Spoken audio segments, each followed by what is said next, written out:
Hello बच्चों, आप लोग कैसे हैं। कुमार ज्ञान यूट्यूब चैनल पर आप लोग का हार्दिक स्वागत है। एक बार फिर हम आप लोगों को बीच में उपस्थित हुए हैं।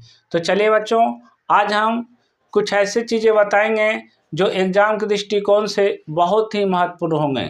तो सबसे पहले आप देखिए, आपको एग्ज़ाम की तैयारी करने से पहले आपको ये बात को समझ में आ जाना चाहिए, आखिर हमारे एग्ज़ाम में यानी परीक्षा में किस टाइप का प्रश्न पूछता है। तो देखिए, आपके एग्जाम में 3 टाइप का प्रश्न पूछेगा। एक वस्तुनिष्ठ होगी, दूसरा लघु उत्तरीय प्रश्न और तीसरा दीर्घ उत्तरीय प्रश्न। तो हम चाहते हैं क्या कि चैप्टर वाइज चैप्टर आपका वस्तुनिष्ठ, लघु उत्तरीय और दीर्घ उत्तरीय प्रश्न बता दें, जिससे आपका एग्जाम की तैयारी करने में कोई तरह का दिक्कत नहीं होगा।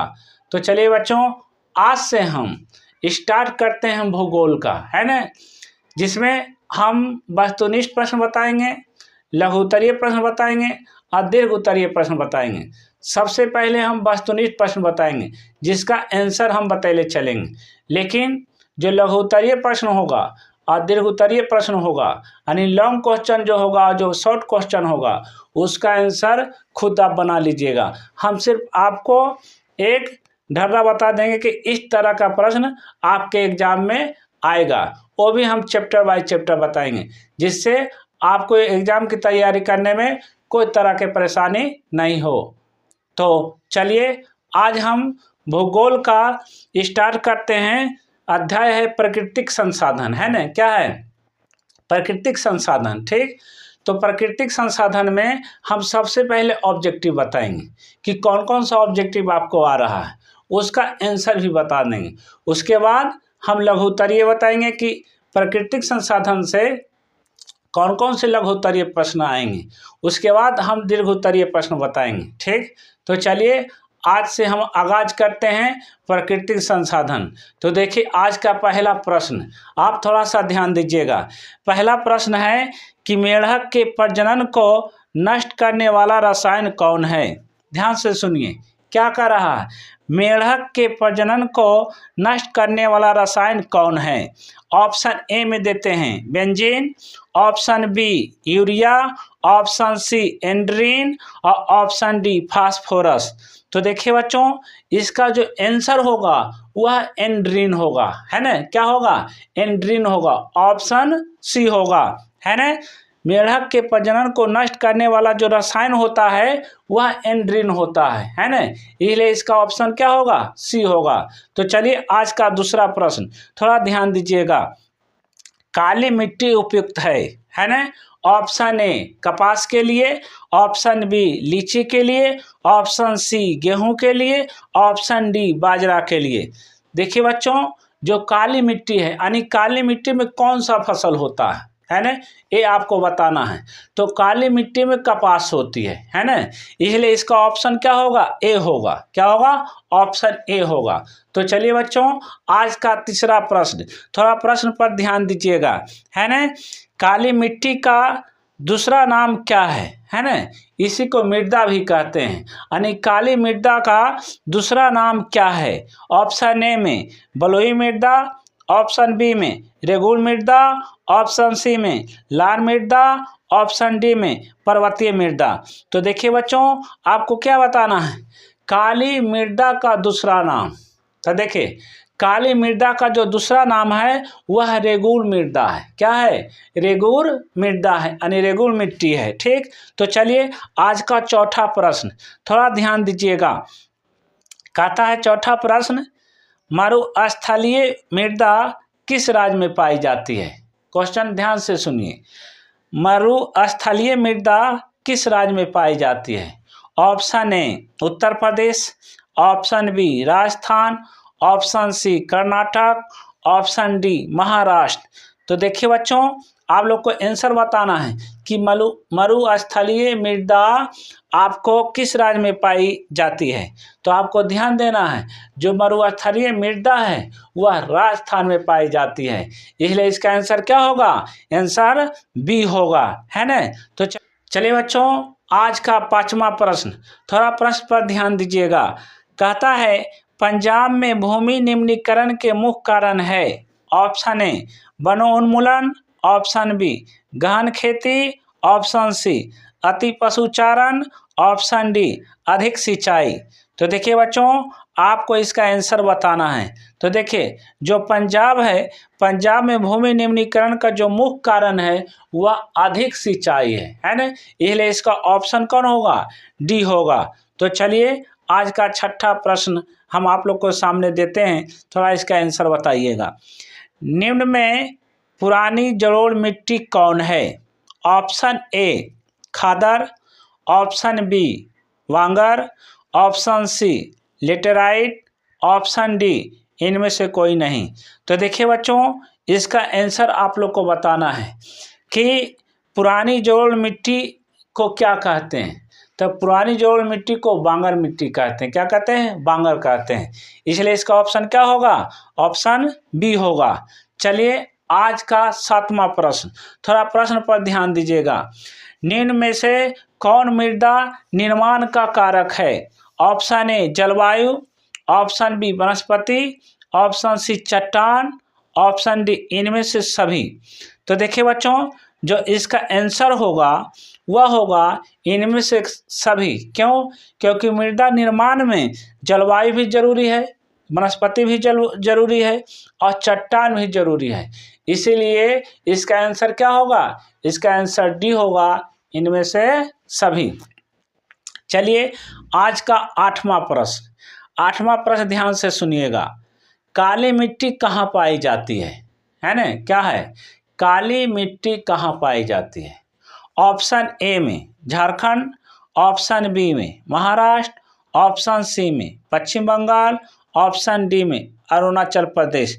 तो देखिए बच्चों, जो इसका आंसर होगा वह होगा महाराष्ट्र, है ना। ए जो 4 गो ऑप्शन दिया हुआ है उसमें से काली मिट्टी सिर्फ महाराष्ट्र में पाई जाती है। इसलिए इसका आंसर क्या होगा? इसका आंसर बी होगा, महाराष्ट्र।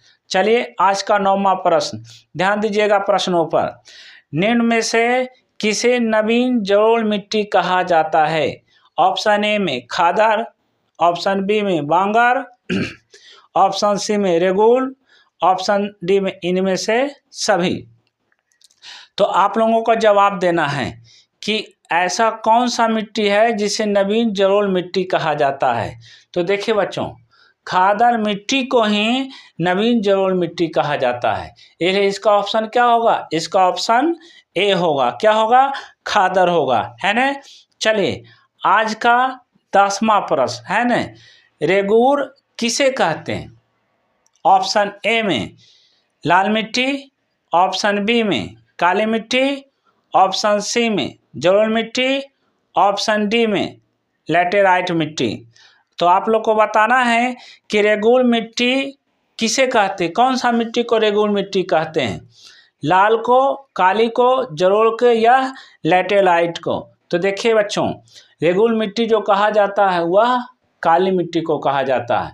इसलिए इसका ऑप्शन क्या होगा? इसका ऑप्शन बी होगा। चलिए बच्चों, आज का 11वां प्रश्न, 11वां प्रश्न पर थोड़ा ध्यान दीजिएगा। कहा जाता है सोपानी कृषि प्रचलित है। तो चलिए हम ऑप्शन देते हैं। ऑप्शन ए हरियाणा में, ऑप्शन बी पंजाब में, ऑप्शन सी बिहार के मैदानी क्षेत्र में, ऑप्शन डी उत्तराखंड में। तो देखिए बच्चों, इसका जो आंसर होगा उत्तराखंड होगा। उत्तराखंड में सोपानी कृषि प्रचलित है। कौन कृषि? सोपानी कृषि प्रचलित है। कहाँ? उत्तराखंड में।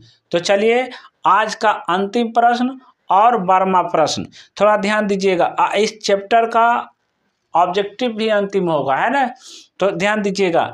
भारत में निम्नलिखित प्रतिशतों में कितना पठारी क्षेत्र है? यानी आपको बताना है कि भारत में पठारी क्षेत्र कितना % है ना। Option A 20%, option B 25%, option C 27%, option D 35%। तो देखिए बच्चों, जो भारत में पठारी क्षेत्र है वो लगभग 27% है। कितने प्रतिशत है? 27% है। चलिए बच्चों, अब प्राकृतिक संसाधन से हम लघु उत्तरीय प्रश्न बताने जा रहे हैं, जो आप ध्यान से सुनिएगा, है ना। तो इसमें आज का पहला प्रश्न हम बताते हैं। पहला प्रश्न है, खादर और बांगर मिट्टी में अंतर स्पष्ट करें। फिर से बोल देते हैं, खादर और बांगर मिट्टी में अंतर स्पष्ट करें। आज का दूसरा प्रश्न कहता है, जलोढ़ मृदा से क्या समझते हैं? इस मृदा में कौन कौन सी फसलें उगाई जाती है? आज का ये दूसरा प्रश्न है कि जलोढ़ मृदा से क्या समझते हैं? इस मृदा में कौन कौन सी फसलें उगाई जाती है? तो चलिए बच्चों, आज का तीसरा प्रश्न, थोड़ा प्रश्न पर ध्यान दीजिएगा। जलोढ़ मृदा के विस्तार वाले राज्यों के नाम बताएं। इस मृदा में कौन कौन सी फसलें लगाई जाती है ना? ध्यान से सुनिएगा प्रश्न। जलोढ़ मृदा के विस्तार वाले राज्यों के नाम बताएं। इस मृदा में कौन कौन सी फसलें लगाई जाती है? तो चलिए बच्चों, आज का चौथा प्रश्न, आज चैप्टर का चौथा प्रश्न, ध्यान दीजिएगा। मृदा निर्माण के कारकों का उल्लेख करें। चौथा प्रश्न क्या कह रहा? मृदा निर्माण के कारकों का उल्लेख करें। तो चलिए बच्चों, आज का पांचवा प्रश्न कहता है, पवन अपर्दन वाले क्षेत्र में कृषि की कौन सी पद्धति उपयोगी मानी जाती है? प्रश्न एक बार फिर हम पढ़ देते हैं। प्रश्न ध्यान से सुनिएगा। पवन अपर्दन वाले क्षेत्र में कृषि की कौन सी पद्धति उपयोगी मानी जाती है? तो चलिए बच्चों, आज का छठा प्रश्न कहता है, मृदा संरक्षण में फसल चक्रण किस प्रकार सहायक है? प्रश्न हम दोबारा पढ़ देते हैं। मृदा संरक्षण में फसल चक्रण किस प्रकार सहायक है? आज का सातवां प्रश्न, ध्यान दीजिएगा। देश के विकास में मानव संसाधन का क्या महत्व है? देश के विकास में मानव संसाधन का क्या महत्व है? चलिए बच्चों, आज का आठवां प्रश्न पर ध्यान दीजिएगा। लैटेराइट मृदा कहाँ पाई जाती है? इस मृदा में कौन फसलें उगाई जाती है? ध्यान से सुनिएगा प्रश्न। लैटेराइट मृदा कहाँ पाई जाती है? इस मृदा में कौन फसलें उगाई जाती है? चलिए बच्चों, आज का नौवां प्रश्न पर ध्यान दीजिएगा। डेल्टा मृदा की विशेषताएं लिखिए। क्या कहता है? डेल्टा मृदा की विशेषताएं लिखिए। चलिए बच्चों, आज का 10वां प्रश्न है ना, इसी चैप्टर का 10वां प्रश्न ध्यान से सुनिएगा। 10वां प्रश्न कहता है, भारत के किन भागों में नदी डेल्टा का विकास हुआ है? यहाँ की मृदा की क्या विशेषता है? चलिए बच्चों, हम इस प्रश्न को एक बार फिर पढ़ देते हैं, है ना। भारत के किन भागों में नदी डेल्टा का विकास हुआ है? यहाँ की मृदा की क्या विशेषता है? तो चलिए बच्चों, आज का 11वां प्रश्न और इस चैप्टर का अंतिम प्रश्न है ना, ध्यान दीजिएगा।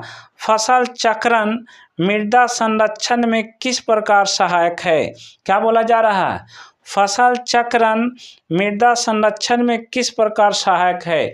तो देखिए बच्चों, ये आपका लघु उत्तरीय प्रश्न है। इन प्रश्नों को आप एकदम बेहतरीन ढंग से घर पर बैठिए और इसका आंसर क्वेश्चन बनाइए और इसको खूब पढ़िए, है ना।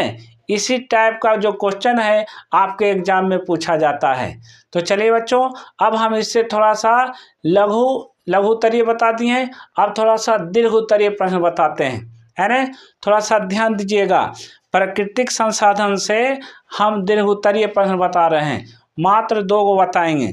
थोड़ा सा इस पर ध्यान दीजिए। पहला प्रश्न कहता है, ये दीर्घ उत्तरीय प्रश्न है, लघु उत्तरीय नहीं, ये दीर्घ उत्तरीय है। दीर्घ उत्तरीय का पहला प्रश्न, सतत विकास की अवधारणा की व्याख्या कीजिए। सतत विकास की अवधारणा की व्याख्या कीजिए। दूसरा प्रश्न है दीर्घ उत्तरीय का, है ना, जलोढ़ मृदा की विशेषताओं का एक संक्षिप्त विवरण दीजिए। दीर्घ उत्तरीय का दूसरा प्रश्न हम फिर से पढ़ देते हैं, थोड़ा सा ध्यान से सुनिएगा। जलोढ़ मृदा की विशेषताओं का एक संक्षिप्त विवरण दीजिए। देखिए बच्चों, अगर आप लोग को वीडियो पसंद आता है तो कुमार ज्ञान यूट्यूब चैनल को लाइक, सब्सक्राइब एवं शेयर जरूर करें। जय हिंद, जय भारत।